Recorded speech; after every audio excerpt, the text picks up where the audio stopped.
இந்தியாவுக்கு கச்சா எண்ணெய் ஏற்றி வந்த கப்பல் மீது ட்ரோன் தாக்குதல் நடந்த நிலையில் அது குறித்து கடற்படை விசாரணையை தொடங்கியுள்ளது.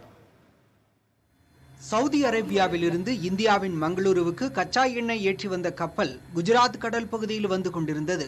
இந்நிலையில் அக்கப்பல் மீது ட்ரோன் தாக்குதல் நடத்தப்பட்டதாகவும் அதனால் கப்பலில் தீப்பற்றியதாகவும் உடனே அது அணைக்கப்பட்டு விட்டதாகவும் இங்கிலாந்தைச் சேர்ந்த கடல் வணிக நிறுவனம் ஒன்று தெரிவித்தது.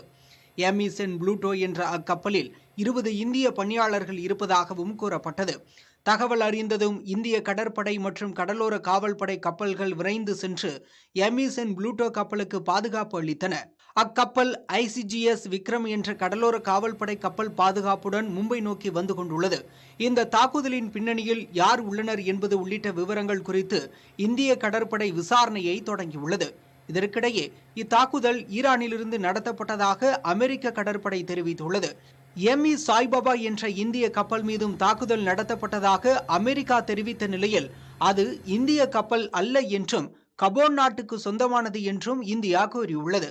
ஈரான் ஆதரவுடன் ஏமன் நாட்டிலிருந்து செயல்பட்ட கிளர்ச்சி குழுவான ஹவுத்தி அண்மை காலமாக செங்கடல் பகுதியில் தாக்குதல் நடத்தி வரும் நிலையில் இதன் காரணமாக உலக சரக்கு கப்பல் போக்குவரத்து பாதிக்கப்பட்டுள்ளது குறிப்பிடத்தக்கது.